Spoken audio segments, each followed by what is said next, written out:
Emotional story. Shyam पैदल किसी रास्ते से जा रहा था। श्याम ने देखा कि सामने वाले बिजली के खंभे पर कागज की पर्ची चिपकी पड़ी है और उस पर्ची में कुछ लिखा हुआ है। श्याम थोड़ा नज़दीक जाकर पर्ची में क्या लिखा है वो देखने लगा।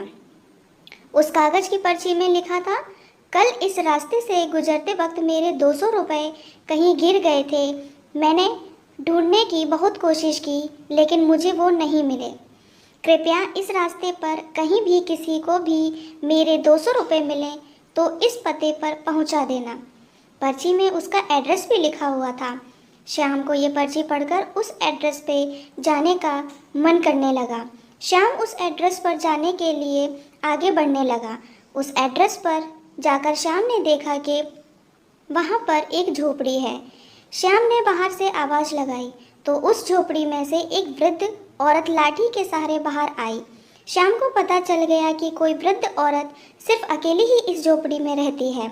श्याम ने उस वृद्ध औरत से कहा कि माँ जी, आपके 200 रुपये जो गिर गए थे वो मुझे मिले हैं। ये रहे आपके 200 रुपये।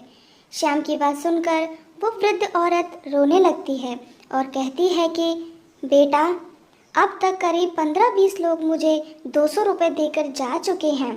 बेटा, मुझे ठीक से दिखाई भी नहीं देता है और मुझे पढ़ना लिखना भी नहीं आता है। पता नहीं किसने मेरी ऐसी हालत देखकर मेरी मदद करने के लिए ऐसा किया होगा। श्याम ने 200 रुपये रखने के लिए कहा पर वो वृद्ध औरत नहीं मानी। श्याम के बहुत आग्रह करने के बाद आखिर वो वृद्ध औरत मान ही जाती है, लेकिन वो श्याम से कहती है कि तुम जाते वक्त वो पर्ची वहाँ से फाड़ कर फेंक देना। मुझे पता नहीं कि किसने मेरे पर तरस खाकर ऐसा किया होगा। श्याम ने कहा, माँ जी, आप इस बात की फिक्र मत करना, मैं वो पर्ची फाड़ दूंगा। अब श्याम उस वृद्ध औरत के घर से निकल जाता है। थोड़ी देर चलने के बाद श्याम ने सोचा कि आखिर मुझसे पहले आए हुए उन 15-20 लोगों को भी इस माँ जी ने वो पर्ची फाड़ने को कहा होगा, लेकिन उनमें से किसी ने भी पर्ची को नहीं फाड़ा, तो फिर मैं क्यों फाड़ दूँ? वो लड़का उस पर्ची को बिना फाड़े ही वहाँ से चला जाता है। श्याम के मन में उस व्यक्ति के लिए बहुत ही आदर और सम्मान था जिसने ये तरीका ढूंढा था और इस ज़रूरतमंद वृद्ध औरत की मदद की थी।